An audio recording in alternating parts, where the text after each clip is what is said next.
എല്ലാവർക്കും നമ്മുടെ പുതിയ വീഡിയോയിലേക്ക് സ്വാഗതം. ഇന്നത്തെ നമ്മുടെ റെസിപ്പിയെ ഗോതമ്പൊടി വെച്ചിട്ട് പുറമേ നല്ല പഞ്ഞി പോലെയും അകത്ത് നല്ല ടേസ്റ്റി ആയിട്ടുള്ള ഒരു ഫില്ലിങ്ങും വന്നിട്ടുള്ള ഒരു സ്നാക്സ് ആണ് കേട്ടോ.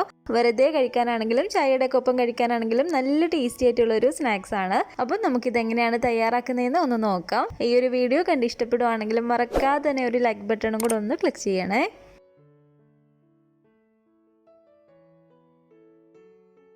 ഞാനിപ്പോൾ ഇതിലേക്ക് 1.5 കപ്പ് അളവിൽ ഗോതമ്പൊടിയാണ് എടുക്കുന്നത്. 250 ml ഈ ഒരു കപ്പിൽ 1.5 കപ്പ് അളവിൽ ഗോതമ്പൊടി നമുക്ക് ഈ ഒരു പാത്രത്തിലേക്ക് ഇട്ട് കൊടുക്കാം. ഗോതമ്പൊടിയുടെ ആ ഒരു ടേസ്റ്റ് മുന്നിട്ടിരിക്കാതിരിക്കാൻ വേണ്ടിയിട്ട് മാത്രം ഒരു 1/2 കപ്പ് അളവിൽ ഞാൻ മൈദയും കൂടി ചേർത്ത് കൊടുക്കുന്നുണ്ട്. മൈദ ചേർക്കാൻ താല്പര്യമില്ലെങ്കിൽ നമുക്ക് അതിന് പകരമായിട്ട് 2 കപ്പ് അളവിൽ ഗോതമ്പൊടി എടുത്താൽ മതി. ഇതൊരു 3 ടേബിൾ സ്പൂൺ അളവിൽ ബട്ടർ ഞാനൊന്ന് ഉരുക്കിയെടുത്തതാണ്. ഇത് അൺസാൾട്ടഡ് ബട്ടറാണ് കേട്ടോ. അപ്പോൾ ഈ ഒരു ബട്ടർ ഉരുക്കിയതും കൂടെ നമുക്കിതിലേക്ക് ഒഴിച്ചു കൊടുക്കാം. അതുപോലെ തന്നെ നമുക്കിതിലേക്ക് 2 ടേബിൾ സ്പൂൺ അളവിൽ പഞ്ചസാരയും കൂടി ചേർത്ത് കൊടുക്കാം. പഞ്ചസാര നമ്മളിതിലേക്ക് 2 ടേബിൾ സ്പൂൺ ചേർത്തെന്ന് കരുതിയിട്ട് മധുരമൊന്നും ഉണ്ടാകത്തില്ല കേട്ടോ. ഈ ഒരു പൊടിയിലേക്ക് ആവശ്യത്തിനുള്ള ഉപ്പും കൂടെ നമുക്ക് ഇട്ട് കൊടുക്കാം. അതുപോലെ തന്നെ 1.5 ടീസ്പൂൺ അളവിൽ ഇൻസ്റ്റൻറ്റ് ഈസ്റ്റും കൂടെ ഞാൻ ഇതിലേക്ക് ചേർത്ത് കൊടുക്കുകയാണ്. വലിയ തരിയായിട്ടുള്ള ഡ്രൈഡ് ഈസ്റ്റ് ആണ് നമ്മൾ എടുക്കുന്നതെങ്കിൽ ചെറു ചൂടുള്ള പാലിലേക്ക് നേരത്തെ ചേർത്ത് കൊടുത്ത ഒരു 2 ടേബിൾ സ്പൂൺ പഞ്ചസാരയും ഈസ്റ്റും കൂടി ചേർത്ത് കൊടുത്തിട്ട് നല്ലപോലെ തന്നെ ഒന്ന് മിക്സ് ചെയ്യുക. അതൊന്ന് പൊങ്ങി വന്നതിന് ശേഷം ആ ഒരു മിക്സ് ഇതിലേക്ക് ഒഴിച്ചു കൊടുത്താൽ മതി. ഇതൊരു കോഴിമുട്ടയാണ്. ഇത് നമുക്ക് വേറൊരു പാത്രത്തിലേക്ക് പൊട്ടിച്ചൂറ്റിയിട്ട് നല്ല പോലെ തന്നെ ഒന്ന് മിക്സ് ചെയ്തതിന് ശേഷം ഈ ഒരു മാവിലേക്ക് ഒഴിച്ചു കൊടുക്കാം. ഇനി ഇതിലേക്ക് ആദ്യം നമുക്കൊരു 1/2 കപ്പ് അളവിൽ പാല് ചേർത്ത് കൊടുക്കാം. എന്നിട്ട് മിക്സ് ചെയ്തതിന് ശേഷം വീണ്ടും വേണമെന്നുണ്ടെങ്കിൽ പാലിൻ്റെ അളവ് നമുക്ക് കൂട്ടിക്കൊടുക്കാവുന്നതാണ്. പാല് നമ്മൾ ചേർത്ത് കൊടുക്കുമ്പോൾ തണുത്ത പാല് ചേർത്ത് കൊടുക്കരുത്. ഇളം ചൂടുള്ള പാല് വേണം ഇതിലേക്ക് ചേർത്ത് കൊടുക്കാൻ വേണ്ടിയിട്ട്. ഇതെല്ലാം കൂടി ചേർത്ത് ഇതുപോലെ നന്നായിട്ട് നമുക്കൊന്ന് മിക്സ് ചെയ്തിട്ടെടുക്കാം. നമ്മൾ ബണ്ണൊക്കെ റെഡിയാക്കാൻ വേണ്ടിയിട്ട് നല്ല സോഫ്റ്റ് ആയിട്ട് മാവ് കുഴച്ചിട്ടെടുക്കത്തില്ലേ, ആ ഒരു പരുവത്തിന് വേണം കേട്ടോ ഇത് നമ്മൾ കുഴച്ചിട്ടെടുക്കാൻ വേണ്ടിയിട്ട്. ഗോതമ്പൊടി ആയതുകൊണ്ട് മാവിന് കുറച്ചും കൂടി ഒരു മുറുക്കം വരും. അപ്പോൾ അതിനനുസരിച്ച് നമുക്ക് ഇതിലേക്ക് പാല് ചേർത്ത് കൊടുക്കാവുന്നതാണ്. ഞാനിപ്പോൾ ഇതിലേക്ക് വീണ്ടും ഒരു 3 ടേബിൾ സ്പൂണോളം പാലും കൂടി ചേർത്ത് കൊടുത്തിട്ടുണ്ട് കേട്ടോ. നമ്മൾ ഇതുപോലെ കുഴച്ചെടുക്കുന്ന സമയത്ത് മാവിന് ഒട്ടും കട്ടി ഉണ്ടാകാൻ പാടില്ല, നല്ല സോഫ്റ്റ് ആയിരിക്കണം. അപ്പോൾ ഇത് കണ്ടില്ലേ, ഒട്ടും തന്നെ കട്ടിയില്ലാതെ നല്ല സോഫ്റ്റ് ആക്കിയിട്ട് തന്നെ മാവ് ഞാൻ ഇവിടെ നിന്ന് കുഴച്ചെടുത്തിട്ടുണ്ട്. ഇനി ഈ ഒരു പാത്രത്തിലേക്ക് കുറച്ച് ഓയിൽ ഒഴിച്ച് കൊടുത്തിട്ട് നല്ലപോലെ തന്നെ ഒന്ന് സ്പ്രെഡ് ചെയ്ത് കൊടുക്കാം. ഈ ഒരു മാവ് ഇതിലേക്ക് വെച്ച് കൊടുത്തിട്ട് ആ ഒരു മാവിലേക്കും കുറച്ച് ഓയിലൊന്ന് സ്പ്രെഡ് ചെയ്ത് കൊടുക്കുക. അത് ഡ്രൈ ആയി പോകാതിരിക്കാൻ വേണ്ടിയിട്ടാണ്. ഇനി ഇതൊരു ക്ലിംഗ് റാപ്പോ അല്ലെങ്കിൽ ഒരു നനഞ്ഞ തുണി കൊണ്ടോ ഇത് നമുക്കൊന്ന് കവർ ചെയ്ത് കൊടുക്കാം. എന്നിട്ടൊരു 1.5 മണിക്കൂറോളം നമുക്ക് ഈ ഒരു മാവ് ഒന്ന് റെസ്റ്റ് ചെയ്യാൻ വേണ്ടിയിട്ട് വെക്കാം. അപ്പോഴത്തേക്കും കുറച്ചും കൂടി നല്ല സോഫ്റ്റ് ആക്കിയിട്ട് നല്ല ഡബിളായിട്ട് നമുക്ക് ഈ ഒരു മാവ് കിട്ടും. ഈ ഒരു സ്നാക്സിന്റെ ഫില്ലിങ്ങിന് വേണ്ടിയിട്ട് ഞാനിപ്പോൾ ഇതിലേക്ക് ഒരു 250 ഗ്രാം ചിക്കന് നല്ലപോലെ തന്നെ കഴുകി ക്ലീൻ ചെയ്ത് ഇതുപോലെ ചെറിയ പീസാക്കി കട്ട് ചെയ്തെടുത്തിരിക്കുന്നതാണ്. ഇതിലേക്ക് നമ്മൾ ബോൺലെസ് ചിക്കൻ വേണം എടുക്കാൻ വേണ്ടിയിട്ട്. ഇതിലേക്ക് ഒരു 1/4 ടീസ്പൂൺ അളവിൽ കുരുമുളക് പൊടിയും 1 ടീസ്പൂൺ അളവിൽ കാശ്മീരി മുളക് പൊടിയും കൂടി ചേർത്ത് കൊടുക്കാം. കൂടാതെ 1/4 ടീസ്പൂൺ അളവിൽ ഗരം മസാലയും 1/4 ടീസ്പൂൺ അളവിൽ മഞ്ഞൾപ്പൊടിയും കൂടി ഇട്ട് കൊടുത്തിട്ടുണ്ട്. അതുപോലെ 2 ടീസ്പൂൺ അളവിൽ നമുക്കിതിലേക്ക് കോൺഫ്ലോർ ചേർത്ത് കൊടുക്കാം. 1/2 ടീസ്പൂൺ അളവിൽ ഇഞ്ചി വെളുത്തുള്ളി പേസ്റ്റും കൂടി ഇതുപോലെ ചേർത്ത് കൊടുക്കാം. ആവശ്യത്തിനുള്ള ഉപ്പും കൂടെ ഞാൻ ഇതിലേക്ക് ഇട്ട് കൊടുത്തിട്ടുണ്ട്. നമ്മളിതിലേക്ക് കുറച്ച് സോയാ സോസും കൂടി ചേർത്ത് കൊടുക്കുന്നതാണ്. അതുകൊണ്ട് ആദ്യം ഉപ്പ് കുറച്ചൊന്ന് ചേർത്ത് കൊടുത്താൽ മതി, അല്ലെങ്കിൽ സോസ് ചേർത്തൊന്ന് ഇളക്കിയതിന് ശേഷം ഉപ്പ് ചേർത്ത് കൊടുത്താലും മതി. 1 ടീസ്പൂൺ അളവിൽ സോയാ സോസും കൂടി ചേർത്ത് കൊടുത്തിട്ട് നല്ലപോലെ തന്നെ നമുക്കിതൊന്ന് മിക്സ് ചെയ്തിട്ടെടുക്കാം. 1/2 ടീസ്പൂൺ അളവിൽ നാരങ്ങാനീരും കൂടി ഇതിലേക്ക് ഒഴിച്ചു കൊടുക്കുകയാണ്. അപ്പോൾ നല്ലപോലെ തന്നെ ഞാൻ ഇതൊന്ന് മിക്സ് ചെയ്തെടുത്തിട്ടുണ്ട്. ഒരു 10 മിനിറ്റോളം ഒന്ന് റെസ്റ്റ് ചെയ്യാൻ വെച്ചതിന് ശേഷം ഈ ഒരു പാനിലേക്ക് കുറച്ച് ഓയിൽ ഞാൻ ഒഴിച്ചു കൊടുക്കുകയാണ്. ഒരു 10 മിനിറ്റോളം നമ്മൾ റെസ്റ്റ് ചെയ്യാൻ വെച്ചിരുന്ന ഈ ഒരു ചിക്കൻ കഷ്ണങ്ങൾ ഇതിലേക്ക് ഇട്ട് കൊടുത്തിട്ട് നല്ലപോലെ തന്നെ നമുക്കൊന്ന് ഫ്രൈ ചെയ്തിട്ടെടുക്കാം. ഇതുപോലെ തിരിച്ചും മറിച്ചൊക്കെ ഇട്ട് കൊടുത്തിട്ട് നല്ലപോലെ തന്നെ മൊരിച്ച് അകമൊക്കെ നന്നായിട്ട് വേകുന്ന രീതിയിൽ നമുക്കിതൊന്ന് ഫ്രൈ ചെയ്തിട്ടെടുക്കാം. അപ്പോൾ ഈ ഒരു ചിക്കൻ ഇവിടെ നല്ലപോലെ തന്നെ ഫ്രൈ ആയി കിട്ടിയിട്ടുണ്ട്. നമുക്കിത് എണ്ണയിൽ നിന്ന് കോരി മാറ്റിയേക്കാം. ഇനി ഈ ഒരു പാനിലേക്ക് നമ്മൾ ചിക്കൻ ഫ്രൈ ചെയ്തെടുത്ത ഈ ഒരു എണ്ണ തന്നെ കുറച്ച് ഇതുപോലെ ഒഴിച്ചു കൊടുക്കുക. ഇതിലേക്ക് ഒരു 3 അല്ലി വെളുത്തുള്ളി ചെറുതായിട്ട് കട്ട് ചെയ്തതും ഒരു ചെറിയ കഷ്ണം ഇഞ്ചി ഇതുപോലെ ചെറുതായിട്ട് കട്ട് ചെയ്തതും കൂടി ഇട്ട് കൊടുത്തിട്ടുണ്ട്. ഇതിലേക്ക് ഒരു പച്ചമുളക് ഇതുപോലെ കട്ട് ചെയ്തതും കൂടി ഇട്ട് കൊടുത്തിട്ട് നല്ലപോലെ തന്നെ ഇളക്കി കൊടുക്കാം. ഒരു മീഡിയം ഫ്ലെയിമിൽ ഇട്ട് കൊടുത്തിട്ട് തന്നെ നമ്മൾ നന്നായിട്ട് തന്നെ ഇളക്കി കൊടുക്കുക. വെളുത്തുള്ളി ഇഞ്ചിയൊക്കെ ഒന്ന് മൂത്ത് വരുമ്പോഴത്തേക്കും ഇതിലേക്ക് ഒരു മീഡിയം വലിപ്പമുള്ളൊരു സവാള ഇതുപോലെ കട്ട് ചെയ്തെടുത്താണ്, അതും കൂടി ഇട്ട് കൊടുക്കാം. ഇത് ഒരു മീഡിയം വലിപ്പമുള്ള ക്യാപ്സിക്കം ഇതുപോലെ ചെറുതായിട്ട് കട്ട് ചെയ്തെടുത്തതാണ്, അതും കൂടി ഇട്ട് കൊടുത്തിട്ടുണ്ട്. അപ്പോൾ ഇത് രണ്ടും കൂടി ചേർത്ത് ഒരു ഹൈ ഫ്ലെയിമിൽ ഇട്ട് കൊടുത്തിട്ട് തന്നെ നമുക്കിത് നല്ലപോലെ തന്നെ ഇളക്കി കൊടുക്കാം. ഈ ഒരു ക്യാപ്സിക്കം ഒക്കെ ആണെങ്കിൽ ഒരുപാടങ്ങ് വേഗമൊന്നും വേണ്ട, ചെറുതായിട്ട് നമുക്കൊന്ന് വാടി കിട്ടിയാൽ മതി. നല്ലപോലെ തന്നെ ഇളക്കി ഇത് ചെറുതായിട്ടൊന്ന് വാടി വരുമ്പോഴത്തേക്കും ഇതിലേക്ക് 1 ടേബിൾ സ്പൂൺ അളവിൽ നമുക്ക് സോയാ സോസ് ചേർത്ത് കൊടുക്കാം. അതുപോലെ തന്നെ 1 ടേബിൾ സ്പൂൺ അളവിൽ ടൊമാറ്റോ കച്ചപ്പും കൂടി ചേർത്ത് കൊടുത്തിട്ട് നന്നായിട്ടൊന്ന് ഇളക്കി കൊടുക്കുക. 1/2 ടീസ്പൂൺ അളവിൽ നമുക്കിതിലേക്ക് ചില്ലി സോസും കൂടി ചേർത്ത് കൊടുത്തിട്ട് നന്നായിട്ട് വീണ്ടും ഒന്ന് ഇളക്കിയിട്ടെടുക്കാം.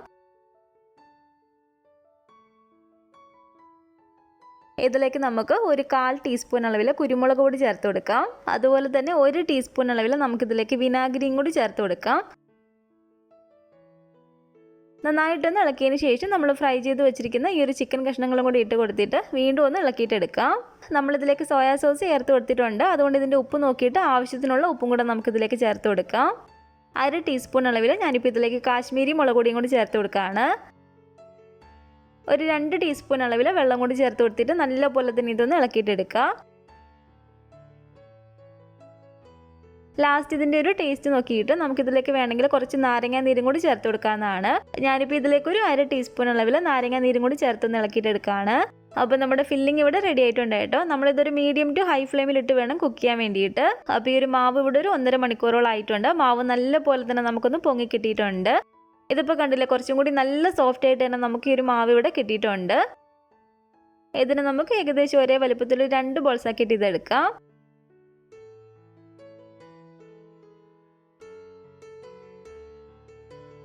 ഇത് കുക്ക് ചെയ്യാൻ വേണ്ടിയിട്ട് അത്യാവശ്യം കുഴിയുള്ള ഇതുള്ളൊരു റൗണ്ട് പാത്രം എടുക്കുക. ഇതിലേക്ക് നമുക്ക് കുറച്ച് ബട്ടർ ഇട്ട് കൊടുത്തിട്ട് നല്ല പോലെ തന്നെ ഒന്ന് സ്പ്രെഡ് ചെയ്ത് കൊടുക്കാം. അപ്പോൾ ഇതിൽ നിന്നൊരു മാവ് എടുത്തിട്ട് നമുക്കൊരു കൗണ്ടർ ടോപ്പിലോ അല്ലെങ്കിൽ ഒരു ചപ്പാത്തി പലകയിൽ ഇട്ട് കൊടുത്തിട്ടൊന്ന് പരത്തിയിട്ടെടുക്കാം.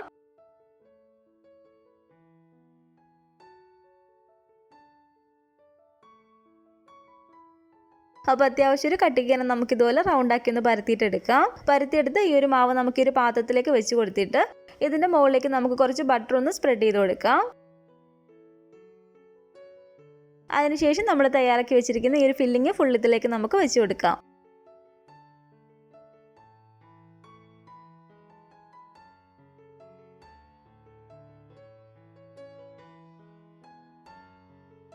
അപ്പോൾ ബാക്കിയുള്ള ഈ ഒരു മാവും കൂടെ നമുക്ക് അതുപോലെ തന്നെ റൗണ്ടാക്കി ആ ഒരു കട്ടിക്കൊന്ന് പരത്തിയിട്ടെടുക്കാം.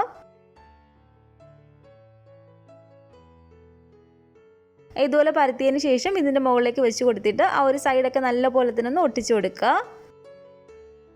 കൈ വെച്ചിട്ട് നമ്മൾ നല്ല പോലെ തന്നെ ഒന്ന് പ്രസ് ചെയ്ത് കൊടുത്താൽ മതി. ഇനി ഇതുപോലെ ഒരു പാത്രത്തിലേക്ക് നമുക്കൊരു 2 ടീസ്പൂൺ അളവിൽ ബട്ടർ ചേർത്ത് കൊടുക്കാം. ഇതിലേക്ക് ഒരല്ലി വെളുത്തുള്ളി ഇതുപോലെ പൊടിയായിട്ട് കട്ട് ചെയ്തെടുത്തതാണ്, അതും കൂടെ നമുക്ക് ചേർത്ത് കൊടുക്കാം. ഒരു 2 ടേബിൾ സ്പൂൺ അളവിൽ മല്ലിയിലയും കൂടി ചേർത്ത് കൊടുക്കുകയാണ്. നമ്മളിതിലേക്ക് അൺസാൾട്ടഡ് ബട്ടറാണ് എടുത്തിരിക്കുന്നത്. അതുകൊണ്ട് ഒരു സ്വല്പം മാത്രം ഉപ്പും കൂടി ചേർത്ത് കൊടുത്തിട്ട് നല്ല പോലെ തന്നെ ഇതുപോലെ ഒന്ന് മിക്സ് ചെയ്തെടുക്കുക. ഇതുപോലൊരു കത്തി ഉപയോഗിച്ച് നമുക്ക് ഇതിൻ്റെ മുകൾ ഭാഗം ചെറിയതായിട്ടൊന്ന് വരഞ്ഞു കൊടുക്കാം. ഇത് കട്ടായി പോകരുത്, ചെറുതായിട്ട് ഒരു മുകൾ ഭാഗം ഒന്ന് വരഞ്ഞു കൊടുക്കാവേ ചെയ്യാവുള്ളൂ.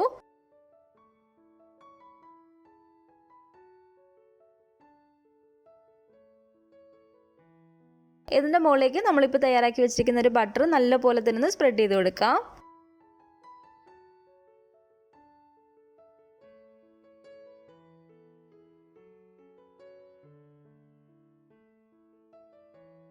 അപ്പോൾ ഇതുപോലെ ഒരു മുകൾ ഭാഗത്ത് നല്ല പോലെ തന്നെ ബട്ടർ ഒന്ന് സ്പ്രെഡ് ചെയ്ത് കൊടുത്തതിന് ശേഷം നമ്മൾ കത്തി വെച്ചിട്ട് ചെറുതായിട്ടൊന്ന് വരഞ്ഞു കൊടുത്തിട്ടില്ലേ, ആ ഒരു വിടവിലൊക്കെ നമുക്ക് വേണമെങ്കിൽ ഇതുപോലെ മൊസറല്ല ചീസ് വെച്ച് കൊടുക്കാവുന്നതാണ്. ഗ്രേറ്റ് ചെയ്തതോ അല്ലെങ്കിൽ സ്ലൈസ് ആയിട്ട് ചെറുതായിട്ട് കട്ട് ചെയ്തെടുത്തിട്ട് നമുക്ക് ഇതുപോലെ വെച്ച് കൊടുത്താൽ മതി. ഇതുപോലെ നമ്മൾ മൊസറല്ല ചീസ് വെച്ച് കൊടുക്കണമെന്ന് നിർബന്ധമില്ല കേട്ടോ. വെച്ച് കൊടുത്താൽ കുറച്ചും കൂടി നല്ലൊരു ടേസ്റ്റ് ആയിരിക്കും. ഒരു നുള്ളു മുളക് പൊടിയോ അല്ലെങ്കിൽ ചില്ലി ഫ്ലേക്സ് ഇതുപോലെ നമുക്ക് മുകളിലൊന്ന് ചെറുതായിട്ട് വെതറി കൊടുക്കാം.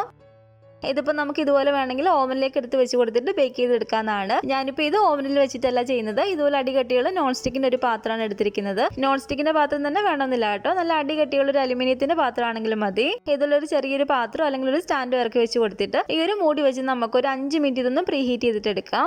ലോ ഫ്ലെയിമിൽ ഇട്ട് കൊടുത്തിട്ട് ഇതുപോലെ ഒരു 5 മിനിറ്റ് പ്രീ ഹീറ്റ് ചെയ്തതിന് ശേഷം ഇതിൻ്റെ ഉള്ളിലേക്ക് നമുക്കൊരു പാത്രം ഇറക്കി വെച്ച് കൊടുക്കാം. ഇതുപോലെ മൂടിയിൽ ഹോളുള്ളതാണെങ്കിൽ നമ്മളൊരു അലുമിനിയം ഫോയിലോ എന്തെങ്കിലും വെച്ചൊന്ന് അടച്ചു വെച്ച് കൊടുക്കണം. ആവി ഒട്ടും തന്നെ വെളിയിലേക്ക് പോകാതിരിക്കാൻ വേണ്ടിയിട്ടാണ്. ഒരുപാട് നമ്മൾ തീയെ കുറച്ച് വെച്ച് കൊടുക്കേണ്ട, പക്ഷെ ഒരുപാട് തീ കൂടിയും പോകരുത്. ഒരു മീഡിയം ഫ്ലെയിമിൽ നിന്ന് തീന്ന് കുറച്ച് മാത്രം കുറച്ച് വെച്ച് കൊടുത്താൽ മതി. എന്നിട്ട് ഏകദേശം ഒരു 30-35 മിനിറ്റ് ഒക്കെ ആകുമ്പോഴത്തേക്കും തന്നെ നമുക്കിത് നല്ല പോലെ തന്നെ റെഡിയായി കിട്ടും. ഇടയ്ക്ക് നമ്മളൊന്ന് നോക്കണം കേട്ടോ, നമ്മളെടുക്കുന്ന പാത്രത്തിൻ്റെ അനുസരിച്ച് സമയം ചിലപ്പോൾ കൂടിയോ കുറഞ്ഞൊന്നേ ഇരിക്കാം. അപ്പോൾ ഏകദേശം എനിക്കൊരു 30 മിനിറ്റ് ഒക്കെ ആയപ്പോഴത്തേക്കും തന്നെ നല്ല പോലെ തന്നെ ഇതിവിടെ ബേക്കായി കിട്ടിയിട്ടുണ്ട്.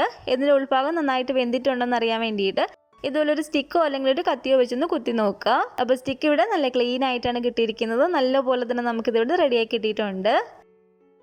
ഇത് കുറച്ചും കൂടി നല്ല ടേസ്റ്റ് നമുക്കിത് ചൂടോട് കൂടിയിട്ട് തന്നെ കഴിക്കാനാണ് കേട്ടോ. തണുത്തിട്ട് കഴിക്കാനും നല്ലതാണ്, പക്ഷെ കുറച്ചും കൂടി ടേസ്റ്റ് കൂടുതൽ ചൂടോട് കൂടിയിട്ട് തന്നെ കഴിക്കുമ്പോഴാണ്.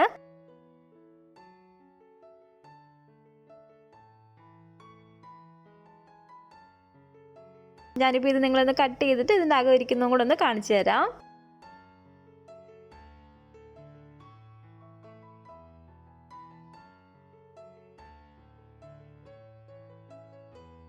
ഇതിപ്പോൾ കാണുമ്പോൾ തന്നെ മനസ്സിലാവുന്നില്ല, നല്ല സോഫ്റ്റ് ആയിട്ട് നല്ല പഞ്ഞി പോലാണ് കേട്ടോ ഇരിക്കുന്നത്. നല്ല ടേസ്റ്റി ആയിട്ടുള്ള ഗോതമ്പ് പൊടി വെച്ചിട്ടുള്ള നമ്മുടെ ഒരു ഗാർലിക് ബ്രെഡ് ഇവിടെ റെഡി ആയിട്ടുണ്ട്.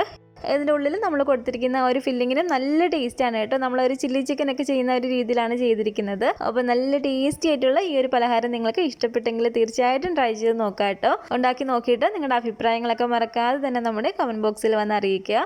അതുപോലെ തന്നെ നമ്മുടെ ഒരു വീഡിയോ ഇഷ്ടപ്പെട്ടെങ്കിൽ മറക്കാതെ തന്നെ ഒരു ലൈക്ക് ബട്ടൺ കൂടെ ഒന്ന് ക്ലിക്ക് ചെയ്യണേ. നിങ്ങളുടെ അഭിപ്രായങ്ങളൊക്കെ കമൻറ്റ് ചെയ്യുകയും ഫാമിലിയും ഫ്രണ്ട്സൊക്കെ ആയിട്ട് നമ്മുടെ ഈ ഒരു വീഡിയോ ഒന്ന് ഷെയർ ചെയ്ത് കൊടുക്കുക. പുതിയതായിട്ട് നമ്മുടെ ചാനൽ ആരെങ്കിലും കാണുന്നുണ്ടെങ്കിൽ താഴെ കാണുന്ന റെഡ് സബ്സ്ക്രൈബ് ബട്ടണും കൂടെ ഒന്ന് പ്രസ് ചെയ്ത് സപ്പോർട്ട് ചെയ്യണേ. കൂട്ടത്തിൽ കാണുന്ന ബെല്ലൈക്കണും കൂടെ ഒന്ന് ക്ലിക്ക് ചെയ്യുകയാണെങ്കിൽ ഞാൻ പുതിയ റെസിപ്പികളൊക്കെ ഇടുന്ന സമയത്ത് നിങ്ങൾക്ക് അതിൻ്റെ നോട്ടിഫിക്കേഷൻ കിട്ടുന്നതായിരിക്കും. ഇൻഷാല്ലാ വീണ്ടും നമുക്ക് ഇതുപോലെ നല്ലൊരു റെസിപ്പി ആയിട്ട് കാണാം.